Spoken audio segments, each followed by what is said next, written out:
¿A poco menos que hiciste?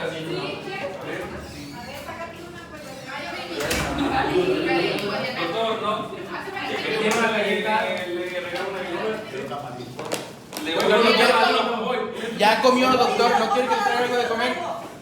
Sí, lo que quiera de comer, se lo traigo. ¿No quiere una, doctor? Llantas. Ah, Santiago, bueno.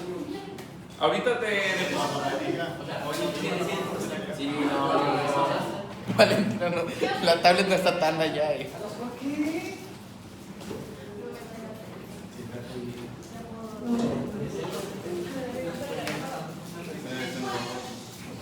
mí se me bajó todo. Bueno, pues buenas tardes compañeros, buenas tardes doctor. Nosotros somos el equipo 4. Yo les voy a hablar de lo que es de la uretra. Pues para empezar, la uretra va a ser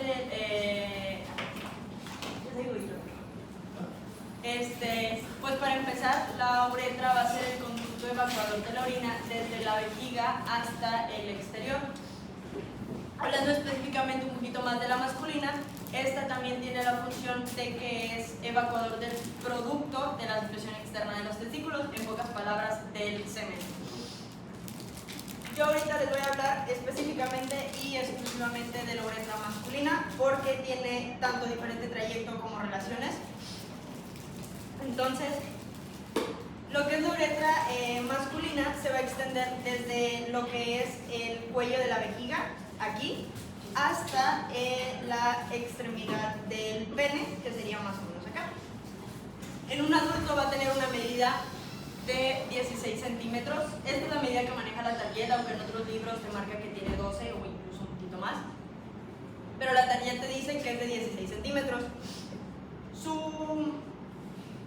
Adentrándonos en lo que es en su trayecto va a comenzar pues en la vejiga urinaria, donde se va a dirigir hacia abajo y un poquito hacia adelante. En esta parte va a estar al interior de la próstata.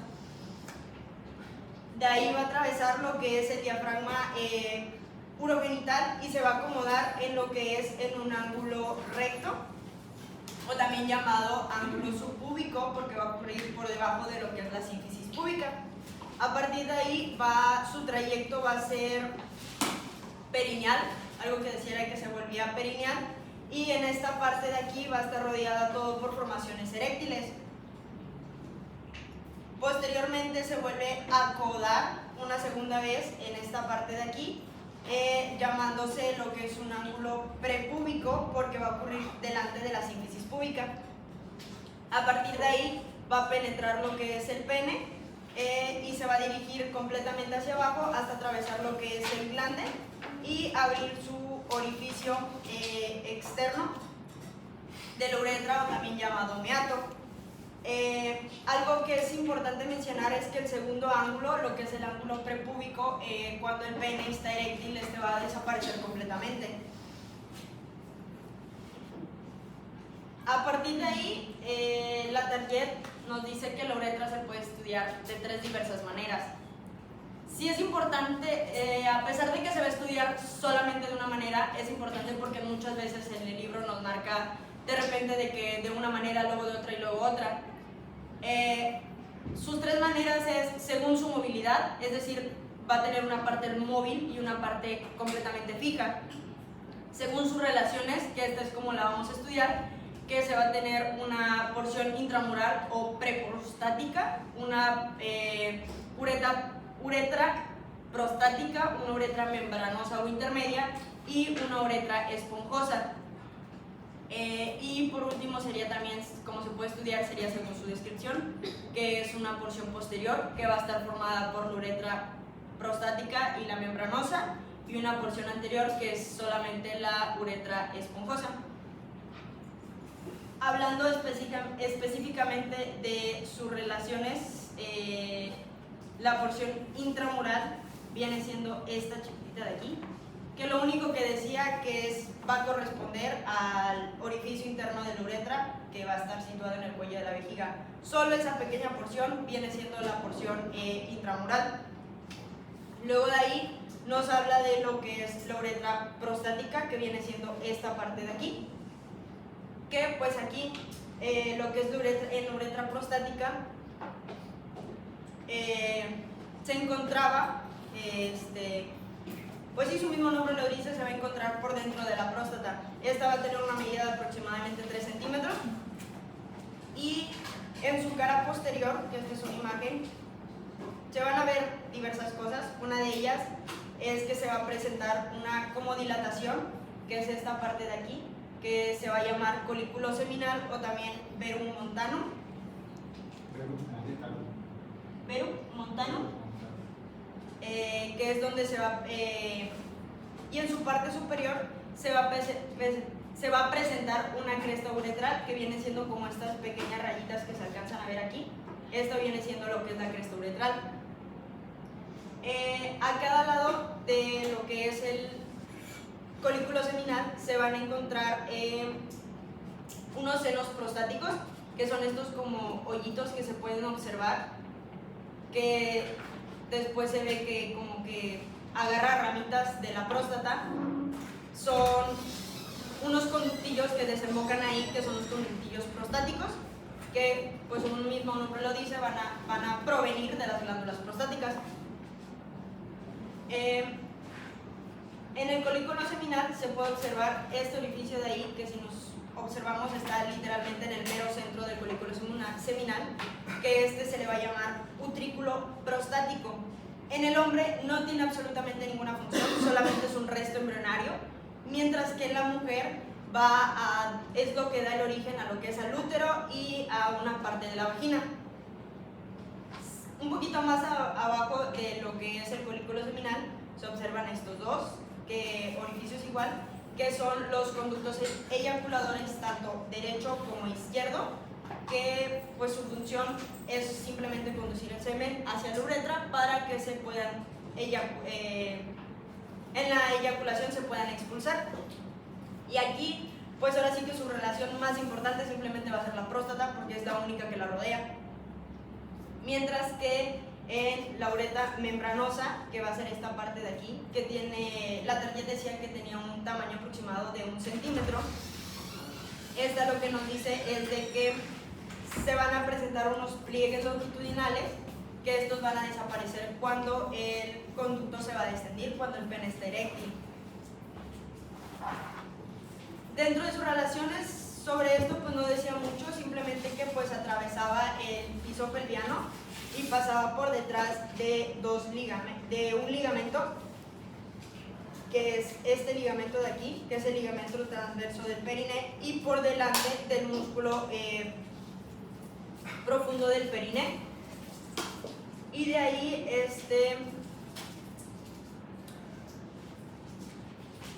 de ahí va a estar rodeado, toda esa parte va a estar rodeada por un músculo que es el músculo esfínter externo. De ese ahorita les voy a hablar un poquito más al detalle, porque sí tiene una función relevante dentro de la uretra. Y también nos mencionaba que la uretra presentaba un espacio, se formaba un triángulo llamado triángulo recto uretral, que se iba a estar en lo que es en la separación de lo que es la uretra con el recto, y pues simplemente iba a estar ocupado por un músculo que es el músculo recto uretral o de Rhodes. En lo que es la uretra esponjosa,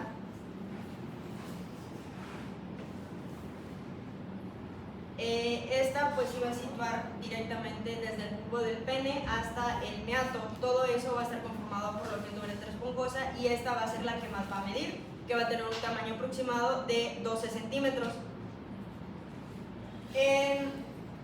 Cuando nos dice que se sitúa en lo que es en el bulbo del pene, va a presentar también, se van a abrir como unos pequeños orificios que son las glándulas bulboretales, o también llamadas de Cooper, que estas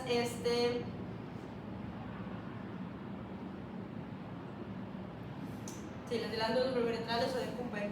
Y más adelante de lo que es dentro de su cuerpo del pene, van a presentar unas lagunas uretrales o también llamadas de Morgani, en donde van a desembocar unas glándulas uretrales o de Liro, que pues en sí en la tarjeta no mencionaban ahí específicamente su función, solamente que pues estaban presentes. De igual manera,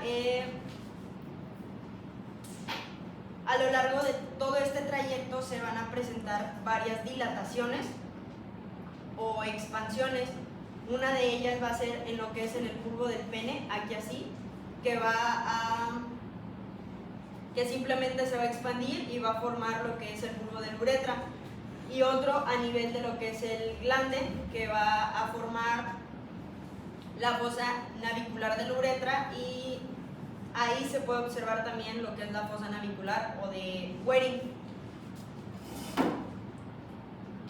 Y eso es todo lo que nos mencionaba dentro de sus relaciones y su manera de cómo se estudiaba. Nos decía... Esas porciones que nos está comentando Leslie son bien importantes que las recuerden. En el caso de la uretra masculina es más compleja porque tiene más porciones por la presencia de las formaciones eréctiles, por la presencia del pene. Entonces va a haber una uretra preprostática, que es la uretra que está situada en el cuello en el cuello vesical, y que va a estar rodeada por un esfínter, que es el esfínter interno de la uretra. No sé si ya se los comento a ustedes, pero el esfínter interno de la uretra es músculo liso, y es músculo liso voluntario que forma parte del músculo detrusor de la vejiga. Luego viene la uretra prostática, que es la uretra que está dentro, o que está atravesando la próstata, en donde se va a encontrar el colículo seminal y se van a abrir los conductos eyaculadores. ¿Cuáles son los conductos eyaculadores? Son los conductos que se van a formar por el conducto de la vesícula seminal, que va a producir semen, y la ampolla del conducto deferente. El conducto deferente viene del testículo, entra por el conducto inguinal y llega a unirse, a presentar una pequeña dilatación que se va a llamar ampollas del conducto deferente, y esa se une con el conducto de la vesícula biliar y por la vesícula, ustedes hablan con pendejadas. La vesícula biliar, vesícula seminal, y ese conducto forma el conducto eyaculador que se abre en el colículo seminal a nivel de la uretra prostática. Eso es importante.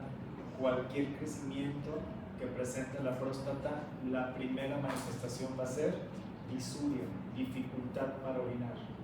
¿Sí? Dificultad para orinar. Por eso a los hombres ya mayores de 40 años hay que estar muy al pendiente de que normalmente cuando ustedes van a orinar, hombres se relajan el esfínter y salen, pero cuando ya hay una obstrucción, la persona que tiene ya un crecimiento de próstata tiene que empujar para poder orinar, o incluso los pacientes dicen que se tienen que sentar en la taza de baño para poder hacer fuerza para poder orinar. Eso ya es un proceso inflamatorio, un crecimiento en la próstata. El crecimiento puede llegar a tal grado que comprime completamente la uretra y el paciente tiene una retención aguda de orina, y se forma lo que se llama globo vesical, que la vejiga se queda llena y no se puede evacuar. Entonces ahí hay que instalar una sonda urinaria. Por eso es importante que lo recuerden, ¿verdad? Luego sigue otra uretra que se llama uretra membranosa, y la uretra membranosa es la uretra que está atravesando el piso pélvico, que creo que ya lo mencionamos, ¿verdad? El piso pélvico, el diafragma pélvico por el músculo transverso profundo del perineo, fascia perineal media. Esa es la uretra membranosa que está atravesando el piso pélvico y que está relacionada con unas glándulas que se llaman glándulas bulboretrales o glándulas del Cooper, que son glándulas que van a secretar líquido lubricante hacia la uretra esponjosa, que es la uretra que está dentro del cuerpo esponjoso del pene. Y bueno, el cuerpo esponjoso, cuando ocurre la erección, el cuerpo esponjoso es como si fuera un globo que se va a inflar se va a llenar de sangre y va a provocar la erección. Por eso cuando ocurre una erección es difícil orinar, Es difícil llevar a cabo la micción porque como está crecido el cuerpo esponjoso, comprime la uretra esponjosa. Entonces, esas oblicuidades que nos está diciendo Leslie son importantes. ¿Por qué? Porque se tiene que corregir la oblicuidad para colocar una sonda. ¿Sí? El pene se tiene que colocar en posición recta, como si estuviera erecto, para poder introducir la sonda urinaria. Si se pone así, en la posición en que está el pene, van a desgarrarle la mucosa y va a causar sangrado y dolor. Entonces hay que colocarlo en la posición, como si fuera la posición erecta, para poder colocar la sonda urinaria. En el caso de la mujer, es más corta la uretra, como lo van a mencionar. Es una uretra que mide de 3 a 4 centímetros, tiene 2 porciones nada más. Es una uretra muy pequeñita. ¿Cuáles son las desventajas? Que al ser una uretra muy pequeña es más frecuente que las bacterias lleguen a la vejiga y provoquen infección de vías urinarias. Y en el hombre no, porque para que las bacterias lleguen de la uretra, del orificio uretral hasta arriba, pues no, ya no llegan. Entonces por eso en el hombre es más difícil que se presente una infección de vías urinarias. Un hombre que presente infección de vías urinarias arriba de los 40 años es porque está teniendo una orina residual, o sea, orina y queda orina en la vejiga y esa orina se infecta. Entonces puede causar una cistitis, pero por una orina residual. ¿Sí? ¿Y estos las dos dilataciones sirven igual para los cálculos? ¿Para qué? O sea, para que como se mantengan, como tal no salgan. O Para ya... que se impacte. Ajá. ¿Por qué queda ¿Qué una pasó? En la cara. estaba recargado. Que ¿por qué queda una orina residual? Un hombre de 40 años. No necesariamente, yo tengo 47 y tengo orina residual. No necesariamente, puede pasar en una persona que tenga un crecimiento de próstata, la vejiga no se logra vaciar adecuadamente. ¿Por qué? Porque para empezar no puede orinar como normalmente se orina, o sea que relaja el esfínter y se adelanta. Tiene que hacer fuerza. Y ahí entra la pared abdominal, se contrae la pared abdominal para empujar y que salga la orina, pero no logra vaciarse por completo la vejiga. Entonces queda un charquito. La orina residual es un charquito de orina que queda dentro de la vejiga y pues ahí se infecta. Eso causa la infección de vías urinarias. Pero en alguna persona que tenga o una prostatitis, que puede ser causada por un proceso infeccioso, o un crecimiento prostático benigno, una hiperplasia prostática benigna, o un tumor de próstata. Eso puede causar. Normalmente no, o sea, normalmente mientras la próstata no crezca, la vejiga se sigue vaciando normal y no pasa nada. De hecho, cuando ocurre la eyaculación, en la eyaculación hay un cierre del esfínter interno de la uretra para evitar que el semen se vaya hacia la vejiga y salga hacia el exterior. Entonces hay una contracción refleja del esfínter interno de la uretra para evitar el reflujo de semen hacia la vejiga. Doctor, una duda. O sea, no es tanto de anatomía, pero ¿por qué es tan fácil que se infecte por residuos de orina si la orina es más que nada por residuos de aminoácidos, que sería NH4, amoníaco y nitrógeno, que son incompatibles? Tú imagínate nada más una orina ahí con todo lo que tiene la orina. Imagínate un paciente diabético que está arrojando por orina, glucosa. ¿De qué comen los bichos? Un paciente con la glucosa elevada, generalmente cuando tienen arriba de 160 miligramos sobre decilitro, empieza el riñón a tirar la glucosa para compensar la glucosa sanguínea, y entonces el paciente tiene glucosuria.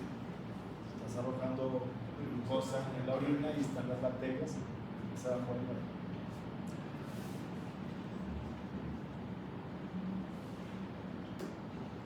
Continuando, pues a partir de ahí lo que nos marcaba la tarjeta era que esta iba a estar formada por 3 túnicas. Una imagen como tal de las túnicas no encontré de humano, pero encontré de un... De pedo. Algo así. Los de humano, ¿no? Bueno, no me acuerdo ni de qué era, pero ahí lo tengo. túnica de mucosa, que es esta de aquí, que va a ser esta de aquí, que va a ser que es gruesa y es prácticamente pues la que sigue luego. Y va a estar, es gruesa pero tampoco tan gruesa porque solamente es de 3 a 4 milímetros, pero va a ser muy elástica. Y en esta parte, si recuerdan, hace rato les mencioné que en una parte se iban a presentar las glándulas uretrales o de Little. Bueno, pues esta túnica es donde están completamente, es la que contiene esas glándulas, que pues son las que secretan el moco.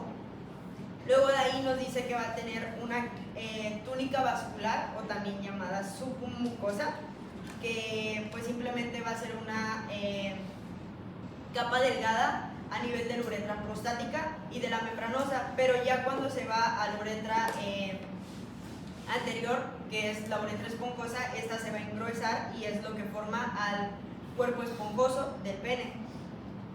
Mientras que su capa muscular va a estar compuesta por dos planos, tanto un plano interno, que es músculo liso, que simplemente está formado por fibras longitudinales profundas, y un plano externo, que son fibras circulares.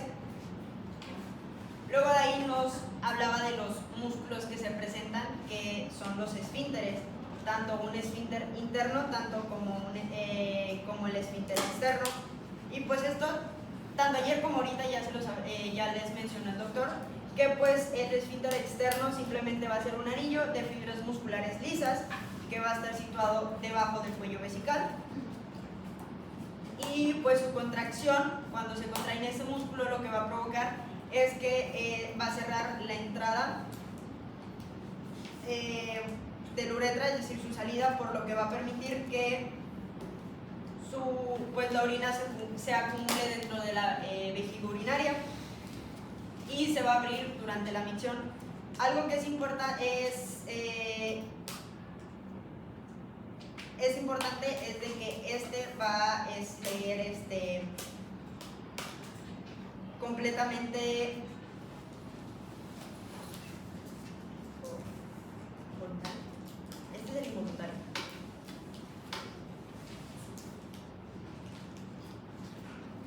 Sí, el esfínter interno va a ser completamente involuntario. Este pues se va a cerrar durante lo que es la eyaculación, para evitar una eyaculación retrógrada. ¿Qué es esto? Es que pues la orina el semen como tal no se suba, por así decirlo. Mientras que el esfínter externo simplemente va a estar formado por fibras estriadas, que es este de acá, y pues este rodea todo lo que es la uretra membranosa, y pues al ser un músculo voluntario va a estar inervado por nervios, que son los nervios perineales del nervio profundo, pudendo. Y pues este va a actuar bajo control y se opone a las contracciones del músculo detrusor vesical. Detrusor vesical. Y luego de ahí nos hablaba de arterias, pero pues como tal una imagen de arterias no venía, ni de venas, ni de nada. Nada más la mencionamos. No, esas son de un humano. La otra era de un perro. Disección de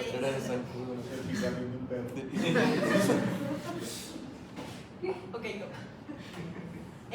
pues en las arterias lo que nos mencionaba eran de que van a ser diferentes para las diferentes porciones que presentan. Una de ellas es por la uretra prostática, que van a ser ramas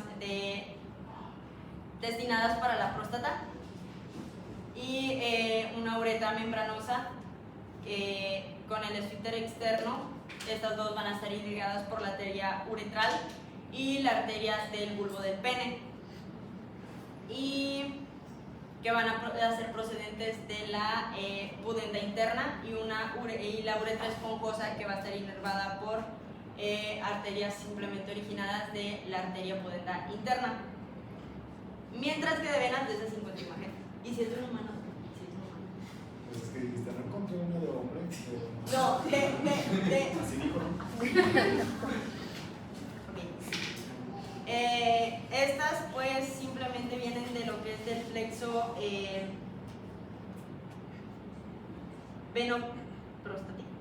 venoso prostático, y lo que van a hacer, vienen de varios plexos, si no me equivoco. Era por el veno prostático, por el retropúbico y por la vena.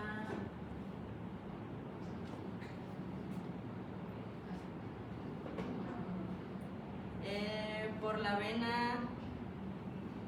la vena dorsal profunda del pene, que es esta de aquí. Este es el plexo prostático, va a venir. Así.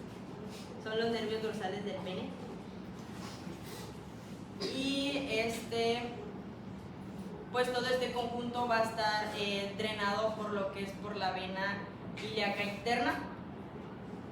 Y de los nervios, pues simplemente esta, lo que es la uretra posterior, va a recibir los nervios del plexo hipogástrico inferior, mientras que la porción anterior van a provenir de los nervios pudendos, por lo que son por los nervios perineales y los nervios dorsales del pene. Y eso es todo de uretra masculina.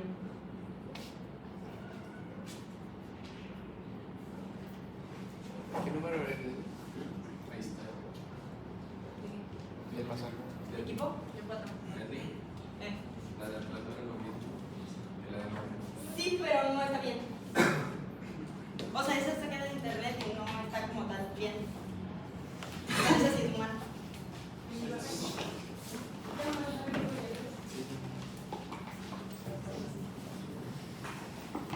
Bueno, buenas tardes, compañeros. Buenas tardes. Mi nombre es Fernando Rodríguez y yo les voy a hablar sobre la uretra femenina. Empecemos con que, pues bueno, la uretra, como ya lo mencionaron, es este conducto que va a conectar lo que sería la vejiga con el exterior. Vamos a recordar que pues tenemos los uréteres, que son los conductos que van a llevar la orina desde los riñones hasta la vejiga y la van a llenar. Entonces la uretra pues va a ser este conducto final que forma parte del sistema urinario y va a ser el encargado de vaciar la vejiga, llevando la orina pues desde la vejiga hasta el exterior. Y pues bueno, al hablar de la ubicación de la uretra femenina, la Target nos menciona que esta se va a encontrar en lo que es la región pélvica. Se va a originar en algo que se va a llamar cuello vesical, que pues bueno, aquí está la vejiga, es esta, y en esta parte donde se estrecha, aquí, es donde pues va a estar, como es un estrechamiento, pues se le va a llamar cuello vesical o cuello de la vejiga. Va a originarse aquí y la Target nos menciona que tiene un trayecto oblicuo, es decir, va a dirigirse hacia abajo y ligeramente hacia adelante, y durante su trayecto por la región pélvica va a pasar por algo que se le llama piso perineal, que pues está más o menos como por acá. Es un límite o una zona pues donde vamos a tener elementos propios del perineo, y finalmente va a terminar en la vulva, en un orificio pues que se le va a llamar orificio externo en la uretra, o también se le puede llamar meato urinario, porque recordemos que un meato pues es un orificio, es un conducto por donde pasa algo, y pues en este caso puede ser la orina. Se va a diferenciar de la masculina pues principalmente en su longitud. Obviamente pues es mucho más corta, esta va a medir entre 3 o 4 centímetros aproximadamente, y su función, a diferencia de la masculina, es que va a ser exclusivamente urinaria, o sea que no va a pasar otra sustancia pues que no sea más que la orina exclusivamente. Y bueno, al hablar de cómo está constituida, de las relaciones de la uretra femenina, tenemos dos segmentos. Esta se va a dividir en dos segmentos. Vamos a tener un segmento pelviano y un segmento perineal. La Target nos menciona que el segmento pelviano va a empezar pues sí, en el cuello de la vejiga, pero específicamente en una zona que pues es el orificio interno de la uretra. Así como vamos a tener un orificio externo de la uretra, también vamos a tener un orificio interno. Y este orificio interno va a tener función de un esfínter. Esto quiere decir que pues se va a abrir y se va a cerrar. Este orificio interno lo vamos a ubicar. La Terjet dice que va a estar en el vértice anterior de algo que se llama trígono vesical. Bueno, el trígono vesical es este triangulito que podemos ver aquí en la vejiga, que se va a formar entre los dos orificios donde desembocan los uréteres y el cuello de la vejiga. Se va a formar este triangulito y bueno, pues en el vértice anterior es donde encontraríamos nosotros el orificio interno de la uretra. Cuando la vejiga está en fase de llenado, cuando se está llenando, este orificio, el orificio interno, va a estar cerrado. Esto pues para evitar que se salga la orina, obviamente. Y al momento de que se produce la micción, o sea que vamos a orinar, este orificio se va a abrir, la vejiga va a descender, el suelo pélvico se va a relajar y la Terjet nos menciona algo muy característico y es que dice que el cuello vesical va a penetrar este orificio interno en forma de embudo, esto para facilitar la salida de la orina. Bueno, como ya les mencioné, vamos a tener dos segmentos, un segmento pelviano que va a abarcar, si dividimos la uretra femenina en quintos, va a abarcar 4 quintos de lo que sería la longitud total de la uretra. Es decir, el segmento o la porción proximal y la porción media de la uretra van a corresponder al segmento pelviano. Vamos a tener que en la porción proximal va a tener relación con lo que sería el músculo esfínter interno, que es el que se va a encargar de cerrar el orificio interno, y vamos a tener en su porción media el músculo esfínter externo, que es este que está acá. Anteriormente también se va a relacionar con esta vena, que esta es la vena dorsal profunda del clítoris. Esta vena va a drenar en un plexo que se va a llamar plexo venoso vesical, que pues es este que se ve aquí. Este plexo se va a encontrar entre unos ligamentos que se van a llamar ligamentos pubo-vesicales. Todos estos elementos van a estar por detrás de la sínfisis del pubis, que es esta. Y bueno, en su segmento perineal, que sería el quinto restante, solamente se nos menciona que va a atravesar lo que sería otro esfínter que se va a llamar esfínter uretrovaginal. Es un músculo, está más abajo, aquí no se puede ver, pero pues lo vamos a ver. Y pues que este segmento perineal es el que va a terminar en la vulva en forma del orificio externo. Y bueno, hablando sobre el orificio externo de la uretra, vamos a tener que este se encuentra en la vulva, en el vestíbulo de la vagina, aquí, a 2 centímetros por detrás del clítoris, así lo menciona la Terjet. Este es el clítoris, y bueno, 2 centímetros por detrás estaría el orificio externo de la uretra. Este va a tener una pequeña saliente y va a ser muy fácil de identificar al separar los labios menores de la vagina. Y bueno, hablando de la constitución anatómica de la uretra, vamos a tener que esta va a ser muy similar a la de la uretra masculina. Vamos a tener 3 capas, acá lo menciono como capas. Vamos a tener una mucosa que va a ser delgada pero va a ser resistente. Esta mucosa va a presentar unas lagunas que se llaman lagunas uretrales, donde van a desembocar unas glándulas que se llaman glándulas uretrales. Y a los lados del orificio externo vamos a ver unos orificios donde van a desembocar otras glándulas que se van a llamar glándulas parauretrales. La función de estas glándulas pues va a ser básicamente lubricar la uretra. La mucosa de la uretra se va a conectar arriba con la mucosa de la vejiga y abajo se va a continuar con la mucosa de la vulva. Es decir, estas 3 mucosas pues van a estar como conectadas. Luego vamos a tener otra capa que va a ser una capa esponjosa, donde la Terjet pues solamente nos menciona que va a tener una red venosa submucosa que pues es la que le va a proporcionar cierta elasticidad.